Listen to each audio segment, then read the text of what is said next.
आपका यहाँ 40 मिनट का रहना एक पीरियड है, उसके एंट्री में आपको कितनी सम्मान राशि लगती है? सम्मान राशि का कितना पैसा लगता है? पैसा महत्वपूर्ण नहीं है, लेकिन आपने यह भी देखा होगा घर परिवार में अनेक बार पैसों की बात होती है।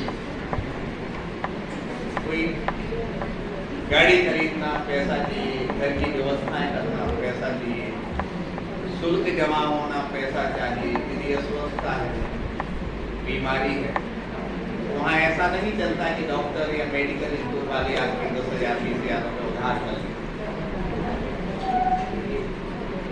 पैसा महत्वपूर्ण नहीं होता, लेकिन समय महत्वपूर्ण होता है। लेकिन जो समय का महत्व समझता है वो बहुत पैसे वाला होता है। जब भी समय का हम सदुपयोग करते हैं, पैसा और सारी सुख सुविधाएं हमारे पीछे घूमती हैं, मतलब तात्पर्य को हम अनायास ही प्राप्त कर लेंगे। जैसे आपकी क्लास में ही 3 बच्चे या 4 बच्चे ऐसे होंगे जो प्रथम द्वितीय तृतीय आए, और कुछ बच्चे ऐसे भी होंगे जिनके लिए लास्ट स्टेज पे कुछ अंक ऐसे प्राप्त हुए होंगे कि वो पास हो जाए। कारण क्या रहा? जिन्होंने समय का सदुपयोग किया किसी अच्छी स्थिति में पहुंचे, और जिन्होंने समय का सदुपयोग नहीं किया वो बहुत परेशान है। अकेले क्लास में नहीं, स्कूल के अंदर भी और स्कूल के बाहर भी, सारी दुनिया में तो समय का सदुपयोग करता है वही जीवन में सुखी रहता है। जितने लोग दुखी हैं, जितने लोग तनाव में हैं, या जितने लोग इस क्लास में बोल रहे हैं या ठीक से नहीं बैठे हैं, या जिनको आप अस्वस्थ हैं तो हमारे मालूम है, लेकिन इतनी अस्वस्थता भी नहीं होना चाहिए कि पूरी क्लास में इससे डिस्टर्ब हो। अस्वस्थ व्यक्ति के प्रति सहानुभूति होती है, प्रेम होता है, अपनत्व होता है, लेकिन वह अस्वस्थता कई बार हमारी आदतों से भी आती है। शायद हमने कल आपसे कहा था कि व्यक्ति अपनी आदतों से ही गरीब होता, आदतों से ही अमीर होता, आदतों से ही सम्मान मिलता है, आदतों से ही अपमान मिलता है। अधिकांशतः आदतों से व्यक्ति स्वस्थ होता है और आदतों से ही अस्वस्थ होता है। ये सुन के आपको बिल्कुल अच्छा नहीं लगेगा, लेकिन सच्चाई है। आदतों से ही आदमी जीता है और आदतों से ही आदमी मरता है। बहुत सारे लोग घटनाएं सुनी होगी कि सुसाइड कर लेता है, कोई दुर्घटना एक्सीडेंट हुआ और खत्म हो गया, या कुछ ऐसा होगा गलती की ध्यान नहीं दिया और ऐसा हो तो वहां से गिरा के खत्म हो गया। ये सब आदतों का। आपको सुन के भी अच्छा नहीं लगेगा। जरूरी नहीं है कि आप खूब अच्छे दिखें, जरूरी नहीं है कि आपके लिए सारी दुनिया में जाने माने, जरूरी नहीं है कि सुन के आपको अच्छा नहीं लगेगा कि खूब अच्छे अंक आए, जरूरी नहीं है कि आपको पैसे वाले बने, जरूरी नहीं है कि आप महंगे कपड़े पहने, बिल्कुल भी जरूरी नहीं है कि आप बहुत बड़ी गाड़ी या बहुत बड़े घर में रहें, इससे कोई फर्क नहीं पड़ता। बस जरूरी है कि हमारी आदतें अच्छी होना।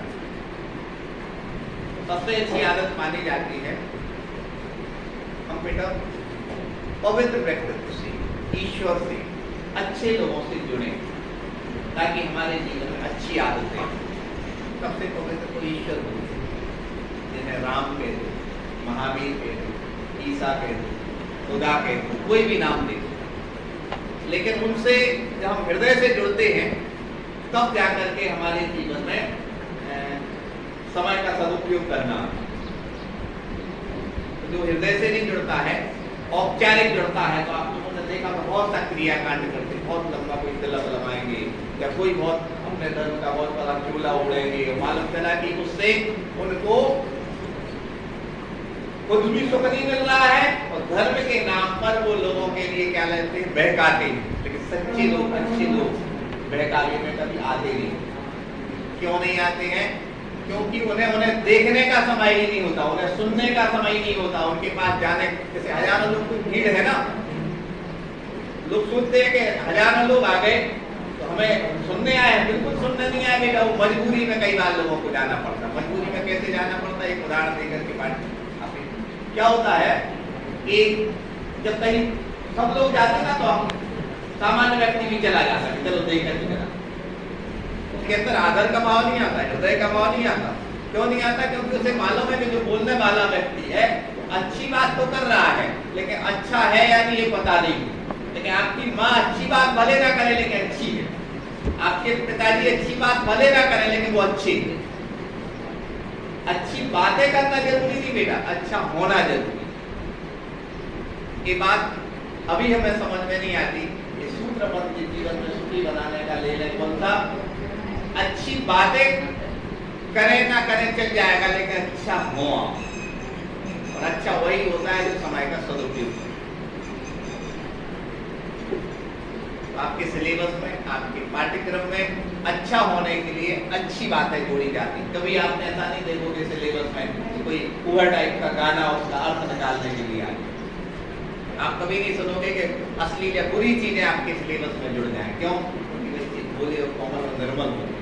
उनको ऐसा टॉपिक होना चाहिए, ऐसा विषय होना चाहिए जो विषय आपके लिए मोटिवेट करे, अच्छे काम के लिए प्रेरित करे और उसमें इतना कंसंट्रेशन हो, इतनी एकाग्रता हो कि आप उसमें मतलब बुंदेलखंडी में कहते हैं बाल की खाल निकाल सकें, मतलब सूक्ष्म विश्लेषण के साथ आप उसका अध्ययन करें। आपने देखा होगा, ये नाम सुना होगा आप लोगों ने इन चीजों का, ऑपरेशन होता है। ऑपरेशन में बहुत पैसा लगता है। कोई की बाईपास सर्जरी होती है 3 लाख रुपए, 4 लाख रुपए, 5 लाख रुपए। कोई बड़ा ऑपरेशन हो तो और अधिक पैसा लगता है। कहने का तात्पर्य क्यों ऑपरेशन में पैसा लगता है? बेटा एक छोटी सी मिस्टेक, कोई भी हैरानी है, उसको सुधारने के लिए कई स्पेशलिस्ट साथ में होते हैं उसको ठीक करने के लिए। ऑपरेशन एक चीज का है, लेकिन शुगर है तो शुगर से संबंधित एक बड़ा डॉक्टर रहेगा, आपके लिए ब्लड प्रेशर है उससे संबंधित रहेगा। मतलब सारे स्पेशलिस्ट होते हैं और एक स्पेशलिस्ट आएगा उसके लिए 50,000 रुपए लगेंगे। मतलब 5 स्पेशलिस्ट साथ में आए तो कितने हो गए? 2.5 लाख रुपए हो गए। और जो मेन ऑपरेशन कर रहा है उसको 1 लाख रुपए चाहिए, 3.5 लाख लगता। अपने लिए क्या है कि दवाई पे इतना पैसा क्यों लग रहा है बेटा? उसका मूल कारण रहता है बहुत सूक्ष्म विश्लेषण के साथ उसमें क्या होता है, इलाज किया। और तो ऐसे ही ऑपरेशन कर देता है, ऐसे सस्ती दवाई है सस्ते में, उसके साइड इफेक्ट जो होती है व्यक्ति की मृत्यु तक हो जाती है। इसलिए आप लोगों के घर में ये चर्चा होती है भैया अच्छे डॉक्टर को देखा, अच्छी जगह इलाज करा। जमीन जायदाद कुछ ही बिक जाए भैया, लेकिन स्वास्थ्य ठीक होना। क्यों कहते हैं बेटा? जो स्पेशलिस्ट ऐसे शिक्षा की लाइन सबसे पवित्र लाइन है। इस लाइन से ही डॉक्टर निकलते हैं, इंजीनियर निकलते हैं, राजनेता निकलते हैं। यहाँ उतने ही सूक्ष्म विश्लेषण से आपको समझाया पढ़ाया जाना चाहिए। मात्र विषय नहीं, आपके व्यक्तित्व के बारे में। स्पष्ट हुआ बेटा? सबको समझ में आया? इसलिए यहाँ थोड़ी सी भी गलती माफ नहीं होना चाहिए। क्यों नहीं माफ होना चाहिए? क्योंकि बेटा आप यहाँ गलती करोगे, स्कूल के अंदर भी गलती करोगे, बाहर भी गलती करोगे, घर में भी गलती करोगे, समाज में, सारी गलतियां आपकी यहाँ से। इसलिए बेटा पूरी हमने कल आपको सुनाया था, एक परफ्यूम की शीशी बोतल आया,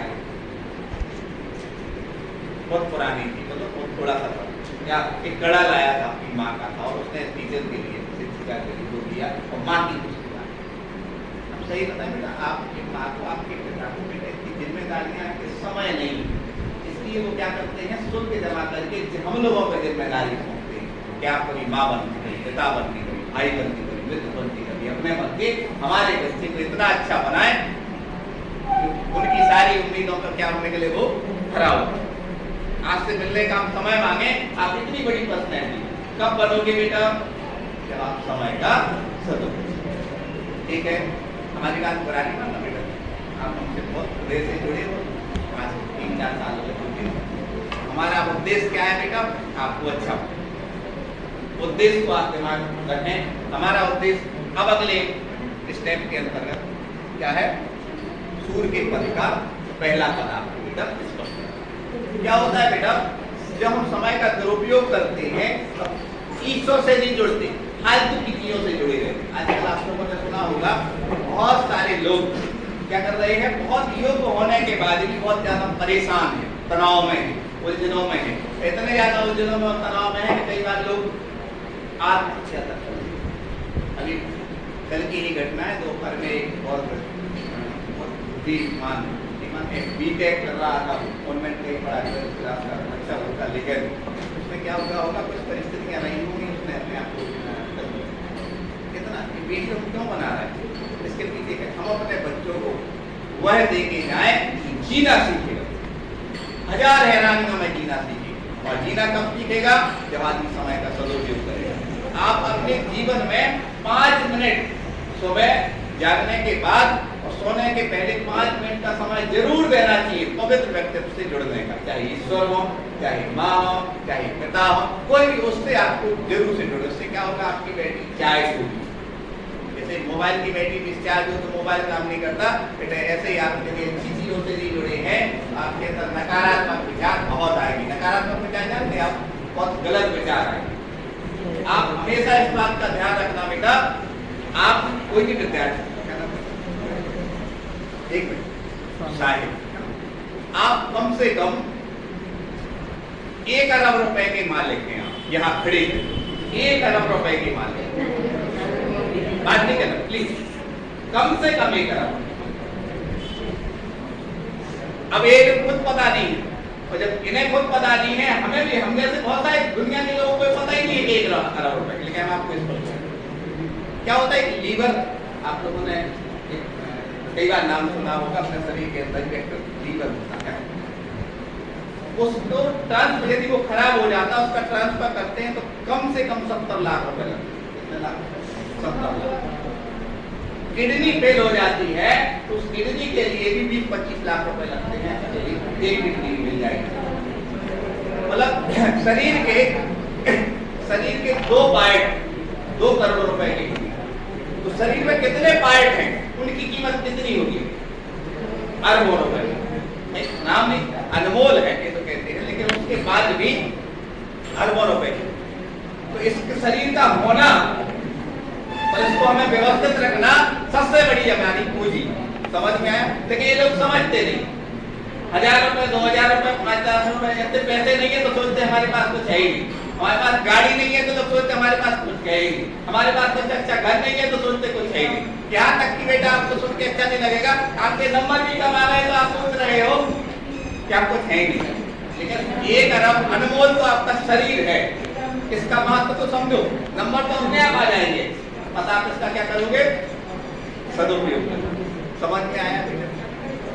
सबको स्पष्ट हो गया? मतलब हर एक विद्यार्थी कितना ज्यादा अपने आप में वीआईपी है, ये बात हमें समझ लेना। अब जो लोग के कहें पैसा नहीं है, अपने अंदर आत्मा से आवाज आना चाहिए। हमारे सर ने क्लास में सिद्ध किया, हमने झूठा सिद्ध नहीं किया, वो सही कि अपन अनमोल, अपने पास इतना पैसा है अपने शरीर से, अब इसका सदुपयोग करना है तो क्या होगा, सारी सुख सुविधाएं अपने पीछे, ठीक है ना? तो इसका सदुपयोग यही करना, पहले ठीक से बैठना, जितना समय हो सके, बिल्कुल भी एक शब्द ना आवश्यक नहीं बोलना, पूरा ध्यान, जैसे डॉक्टर का या इंजीनियर का या किसी भी चीज का कंसंट्रेशन एक साथ में किसी चीज, नए में शुरुआत की थी। सबसे महत्वपूर्ण क्या है जीवन में, सबसे कठिन कार्य क्या है, यही है कि पवित्रता से जीना कठिन है। अपना महत्व लोगों को पता ही नहीं है कि हम अनमोल, मतलब अपने पास कितनी कीमती चीज नहीं पता। इस कारण से क्या होता है, व्यक्ति छोटी छोटी सी तनाव में आ जाता, समय पर भोजन नहीं करे, रोता रहे, टेंशन में रहे, अपने आप को खत्म कर ले, और ज्यादा लापरवाही, अच्छी संगति नहीं हुई तो स्कूटी उठाए स्कूटी चलाने लगे, पता ही नहीं है कि अपनी अनमोल चीज खत्म हो जाएगी, पेट टूट जाएगा, क्या होगा उसकी परेशानी। लोग नहीं, सिर्फ मम्मी पापा आपकी कीमत को समझते हैं कि मम्मी पापा आपको समझते, शिक्षक भी समझते हैं, इसलिए अब उतनी कंसल्टेशन के साथ जैसे डॉक्टर ऑपरेशन करता है तो हमारा पूरा ध्यान जाना चाहिए कि किस चीज पर,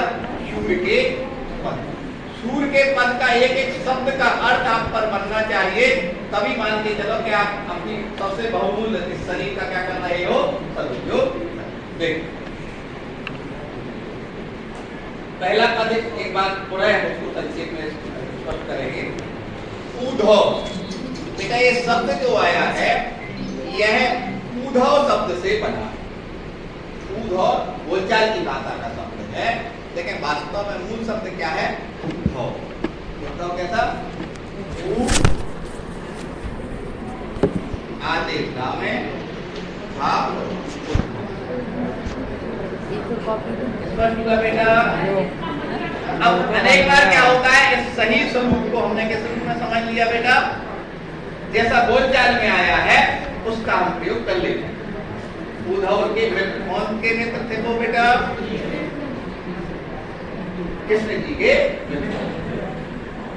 कृष्ण जी बहुत महान पवित्र आत्मा थे, उनके अंदर प्रेम भी बहुत था, ज्ञान भी बहुत। प्रेम कहलाता है व्यवहार का भाव और ज्ञान कहलाता है निश्चय का भाव। यदि एकांत विद्यार्थी यहाँ इस बात को समझे, निश्चय और व्यवहार चलता है। निश्चय कहलाता है आत्मा की बात, ज्ञान की बात, योग की बात, और व्यवहार कहलाता है प्रेम, स्नेह, करुणा, दया, सारे लोगों के प्रति सहयोग। उद्धव में अकेला ज्ञान और योग था, कृष्ण में ज्ञान और योग भी था और प्रेम स्नेह था। कृष्ण भगवान थे, भगवान तो सबसे पवित्र आत्मा थे, तो उन्होंने देखा गोपिकाओं के अंदर अकेला क्या है, प्रेम, करुणा है, दया है, स्नेह है। तो उन्होंने कहा कि हमारे बगैर वो तनाव में रहेंगी, हैरानी में रहेंगी, उनके लिए योग का ज्ञान दे दिया जाए, ध्यान का ज्ञान दे दिया जाए। इसका क्या है, जैसे आप लोग कहीं बाहर पढ़ने जाते तो आपके मम्मी पापा लोग कहते हैं हमें बिल्कुल याद नहीं करना, पढ़ाई करना, बार बार फोन नहीं लगाना, रोना नहीं, सब समझाते। अभी दीदी लोगों को समझाया, आप लोगों को समझाएंगे करने के लिए, क्यों, क्योंकि आपको वहाँ एकाग्रता हो। तो उसी बड़े उद्देश्य को लेकर के कृष्ण जी ने भेजा किसको, उद्धव। देखिए बेटा, जिनके अंदर बहुत अधिक भावनाएं होती, प्रेम होता है, ऐसा लगता है कि जीवन में प्रेम ही सब कुछ है, तो उनके लिए ये बातें कैसी लगती है बेटा, किताबों की लगती है। ज्ञान की बातें, योग की बातें अच्छी नहीं लगती। क्यों नहीं लगती, इसलिए नहीं लगती हैं कि उन्होंने प्रेम को ही सब कुछ मान लिया। वास्तव में ये देखा जाए तो प्रेम बहुत कुछ होता है। प्रेम के अभाव में व्यक्ति बहुत रूखा रूखा महसूस करता है, अपनापन महसूस नहीं करता। आपने भी अनुभव किया होगा, हम भी महसूस करते हैं। क्योंकि बेटा प्रेम से क्या होता है, आदमी के अंदर जीवन में उमंग जागृत होती है, और वही उमंग व्यक्ति को ऊंचाई प्रदान करती है।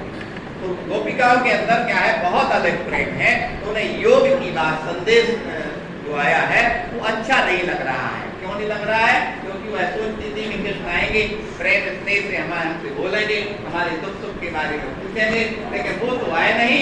और क्या हो गया, अपने मित्र को योग संदेश लेकर के भेज दिया। तो कह रहे हैं गोपिका, यहाँ पर सूरदास जी समझा रहे हैं, उद्धव तुम हो अति बड़ भागी। बेटा मैंने कल भी कहा था, अनेक बार बहुत भावनात्मक जब दशा होती है तो कहते हैं, बहुत व्यंग्य में भी लोग बात करते हैं, भावना में व्यंग्य करता है आदमी। कैसे करता है कि उसको उद्देश्य क्या है, सुधार हो जाए। तो उद्धव से कह रही है गोपिकाएं कि तुम तो बड़े भाग्यवान हो। कैसे भाग्यवान हो, अपरस रहत समेत लगाते। क्या होता है बेटा, जब व्यक्ति अच्छे व्यक्ति के साथ रह के भी उनके अंदर के अच्छे गुण न ला पाए, अपने जीवन में न जोड़ पाए, तगा का अर्थ होता है धागे से बंधना। कहते हैं जब धागे से कोई व्यक्ति बंधता है तो कहते हैं वह बंधन भी कैसा माना जाता है बेटा, अच्छा माना जाता है। कल हमने शायद आपको प्रश्न किया था, ये समझाया था कि मान लो हम परसों से मतलब एक संडे अपनी देखें दिमाग में, इतने समय ठीक नहीं होगी, सोसाइटी के अस्सी पैसे लिखे होंगे, रिमोट चला रविवार, क्योंकि स्कूल भी नहीं था, अव्यवस्थित। लेकिन यहाँ व्यवस्थित है। क्यों व्यवस्थित है, यहाँ बंधन है बेटा, किस चीज का, अनुशासन का, मोरल वैल्यू का, एक दूसरे के सम्मान का, क्लास के वातावरण का, हेडमास्टर का बंधन है। तब आप ठीक हो ना।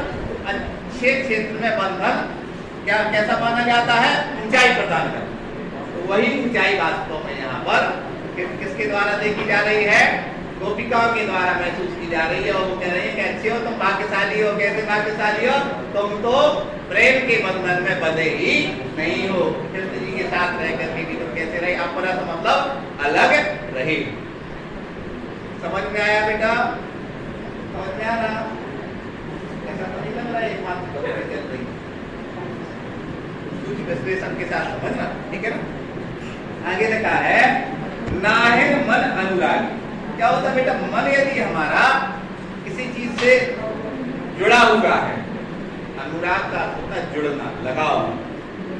तो आप देखना कि कई बार व्यक्ति को ऐसा लगने लगता है जैसे वो अपने आप को मतलब परेशान महसूस करता है। जैसे उदाहरण के रूप में ये डिब्बी हमें अच्छी लगती है, मालूम किसी ने हमें गिफ्ट दी, और ये डिब्बी यदि हमसे कोई ले ले या गिर जाए या टूट जाए तो हमारा मन आकुल व्याकुल हो, क्योंकि इससे हमारा अनुराग है, लगाव, ठीक है ना? ऐसे ही कृष्ण के प्रति गोपिकाओं का कैसा लगाव था, इसमें अपनत्व था। तो अपनत्व का भाव उद्धव तुम में नहीं है, तुम्हारा मन अनुरक्त नहीं है, कृष्ण में लगा होगा नहीं। समझ में आया बेटा? सबको समझ में आ रहा? और आगे क्या है? पुरैनी। पुरैनी का अर्थ बेटा होगा कमल। अभी 3 बच्चे इस लाइन में, तीसरी नंबर वाली लाइन और एक बेटा ध्यान से सुने। क्लास कोऑपरेशन थिएटर जैसे एक थोड़ी सी अभी हमने आपको पुरैनी शब्द बताया। पुरैनी शब्द का अर्थ हम बताएं और आप ना सुने, हम परीक्षा में एक प्रश्न डालते हैं, पुरैनी शब्द का अर्थ लिखिए और आप कुछ का कुछ लिखते रहे तो आपके एक अंक तो मात्र कम होंगे, लेकिन मात्र एक अंक कम नहीं हो रहे। अंक कम आते हैं तो पेरेंट्स लोग क्यों चिंता में रहते? इसलिए कि हमारे बच्चे ने एकाग्रता से पढ़ा, इसके लिए हम मर रहे थे, उसका उसने क्या किया? सदुपयोग किया। इसलिए नहीं पेरेंट्स लोग चिंता न होते कि हमारे बच्चे की रैंक नहीं लगी, वो तो बात की बात है। हम पेरेंट्स लोग पूछते हैं किसकी रैंक लगी, पते पूछते हैं कि हमारे बच्चे के इतने कम आए हैं, आखिर क्या कारण है? हम तो पूरे समय से देख रहे हैं कि यहाँ पढ़ नहीं रहा होगा वो, क्योंकि आपने पुरैनी शब्द जैसे ही आया और आप उधर देख रहे हैं, उनसे बात करने लगे। इसको ये मालूम होगा जब हम बोलेंगे पुरैनी शब्द का अर्थ होता है फूल, कमल का। जैसे कमल जल में रहता है और जल में रह करके भी क्या होता है? उसकी पत्तियां, उसके पत्ते क्या होते हैं? जल से भिन्न रहते हैं। ऐसे ही उद्धव जी तुम हो जो कृष्ण के साथ रह करके भी कृष्ण से अलग ही। पुरैनी मतलब फूल, कमल का फूल, पात मतलब पत्ते, पंखुड़ी, ठीक है ना? और लिखा है पुरैनी रहत जल भीतर, जल के भीतर रह करके भी क्या बेटा होता है? जल से बिल्कुल अलग रहते। तारस देह न दागी, मतलब जो रस का होता है जल, तरल पदार्थ। कहते हैं कि उससे अपने शरीर को, वह कमल का फूल पत्ता अपने आप को क्या है? जोड़ के नहीं रखता, बल्कि जैसे ही उसके ऊपर जल की बूंद आती है वो अलग कर देता। ऐसे ही तुम कृष्ण जी से जुड़े नहीं हो, इसलिए तुम उनसे दूर होने पर या उनके बिछोए होने पर तुम क्या होते हो? तनाव में नहीं रहते, टेंशन में नहीं रहते हो, अपने आप को पीड़ा नहीं देते। क्यों? क्योंकि तुम तो उनसे जुड़े ही। समझ में आया बेटा? आपको शायद हमने पहले भी कभी बताया हो, आपके पेरेंट्स, आपकी माँ सारे संघर्ष क्यों सह रहे हैं? आपको देख देख के कि आपका भविष्य अच्छा बनाना। आपके प्रति उनका बहुत प्रेम है, बहुत स्नेह है, बहुत अपनत्व है। इस कारण से वह क्या कर रहे हैं? सारे कष्टों को सहन कर रहे हैं। ऐसे ही कौन? गोपिका सारे कष्टों को सहन कर रही है। किसको याद करके? कृष्ण को याद कर। कहते हैं कि ज्यों, लेकिन कष्ट सहन करना तो हो रहा है, लेकिन कई बार उस कष्ट में ऐसा भी लगने लगा, कैसा? गोपिका को उद्धव तो बहुत अच्छे हो, कमल के फूल की तरह हो, जल में रह करके जल से भिन्न हो, कृष्ण के साथ रह करके कृष्ण से भिन्न हो। और तुम तो ऐसे हो जैसे तेल की गागर, तेल की गागर का तात्पर्य तेल गागर में भरा हो, भरा हो, उस में यदि हम ऊपर की तेल की उसकी वो होगी, चिकनाहट होगी, अब उसमें हम क्या करें, जल डालें, तो एक भी बूंद उसमें क्या होगी बेटा, रुकेगी नहीं। क्यों नहीं रुकेगी? क्योंकि वो जल और तेल बिल्कुल अलग अलग होगा। ऐसे ही तुम उस तेल की गागर के समान हो, जैसी गागर के समान हो जो तेल भरा है और तेल में चिकनाहट है, उसमें जल की बूंद डाली तो एक बूंद भी तो उसमें नहीं रही। ऐसे तुम कृष्ण के साथ रह करके भी थोड़े से भी कृष्ण से नहीं जुड़े, ठीक है ना। और आगे लिखा है बूंद न ताको लागी, मतलब एक भी बूंद उसमें कहती। प्रीति नदी में पावना बोरियो, प्रेम की नदी है, कृष्ण जो प्रेम की सागर है, प्रेम रूपी नदी है, नदी यहाँ कहा गया, प्रेम रूपी नदी है, प्रेम की नदी में तुम उसके किनारे तो खड़े रहे, उसके साथ पास तो रहे, लेकिन तुमने क्या किया, उसमें पैर भी नहीं डुबोया, मतलब तुमने वहां स्नान भी नहीं किया और जल का एक कण भी तुम्हारे शरीर में नहीं लगा। कृष्ण के प्रेम से तुम बिल्कुल क्या रहेगा, छूटे रहे, दूर ही रहे। यहाँ शब्द क्या रखा, प्रीति नदी में पावना बोलियो, मतलब प्रेम रूपी नदी में तो पैर भी नहीं तुमने डुबोया। स्पष्ट हो रहा है। और एक कण, एक क्षण, मतलब बुंदेलखंडी में कहते हैं एक छींटा, छींटा मतलब एक कण भी जल का तुम्हारे शरीर में नहीं। दृष्टि न रूप परागी, और कृष्ण जी के प्रति तुम्हारा ऐसा लगाव नहीं था जो प्रेम का हो, तो तुम उनके रूप से क्या हो गए, अछूते ही रहे, उनके रूप के तुम अपने आप को जोड़ नहीं पाए।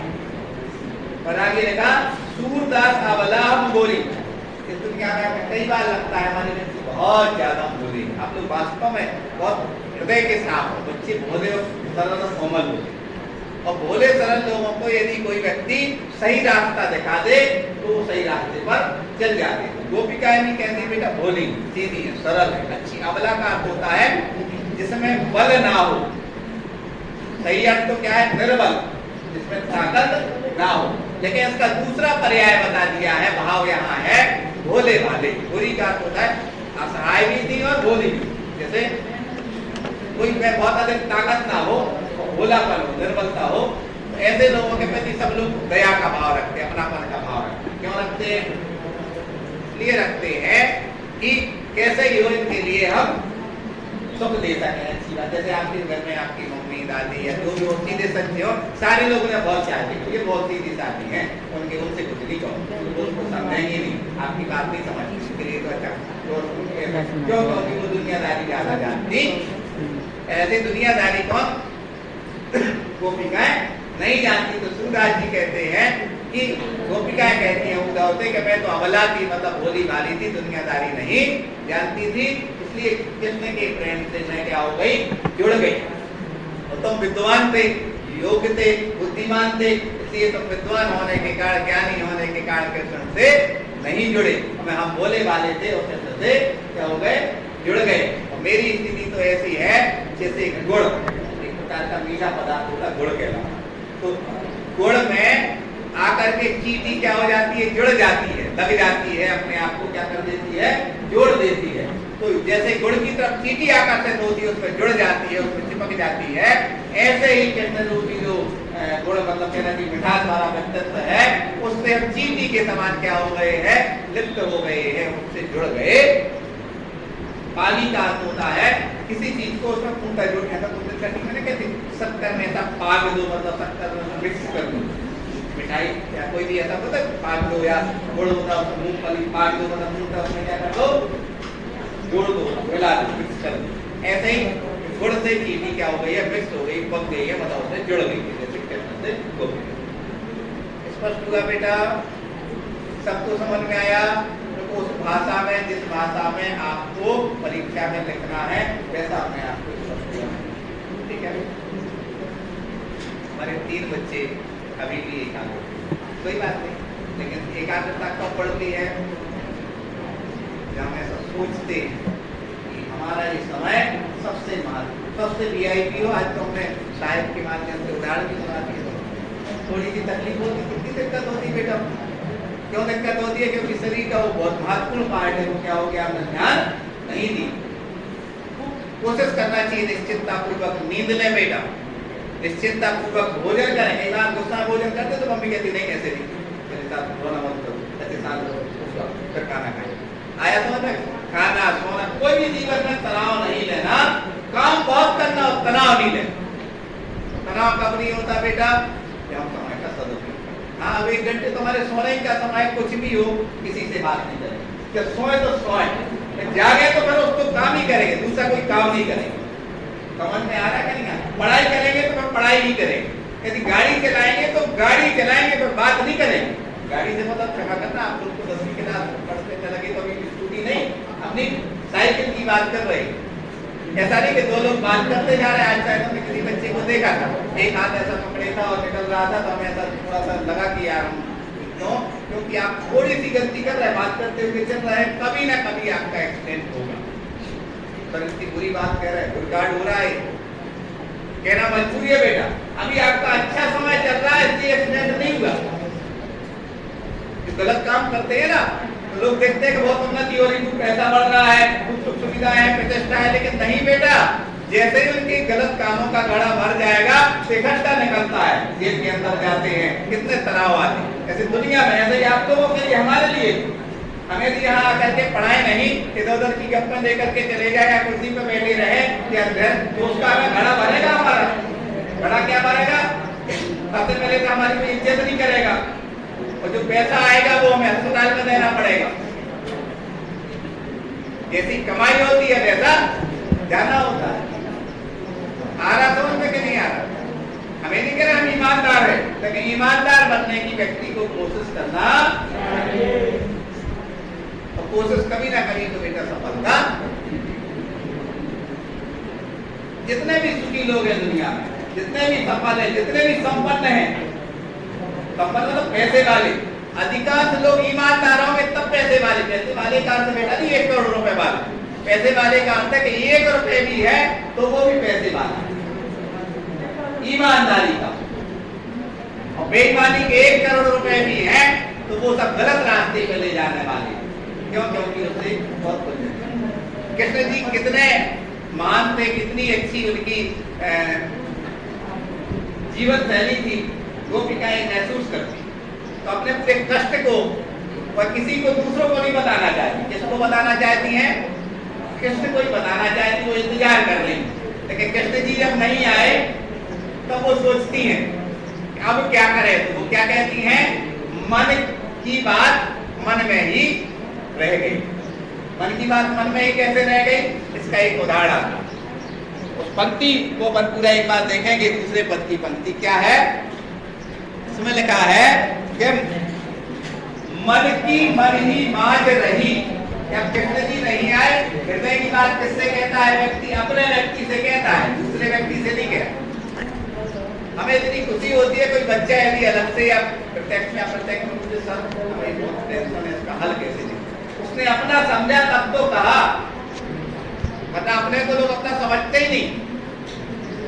कृष्ण जी अच्छे थे, अपने थे, तो वो मन की बात कहना चाहती थी। कृष्ण जी नहीं आए तो गोपिका क्या कहती है कि मन की मन ही माज रही, मतलब मन की बात मन में ही अब मैं रख रही हूँ, किसी से कह नहीं पा रही हूँ। क्यों नहीं कह पा रही हूँ? कहिए जाई कौन पे उठो ना ही परत कही। अब हम अपनी बात किससे कहें, ऐसा मन में विचार आ। जैसे आपकी मम्मी को आप बहुत ज्यादा चाहते हो, मम्मी को मामा के यहाँ से 3 दिन बाद आना था और 8 दिन बाद आएंगी, आपकी जो टेंशन है, उलझने हैं, किससे कहें? समझ में नहीं आता किससे कहें। तो कितने ज्ञानी थे, लेकिन उनसे कहना था उनको अच्छा नहीं लगा। ठीक है बेटा, सर ये बंद कर दें, सर ये बंद कर दें। हाँ, जो बात कर रहे हैं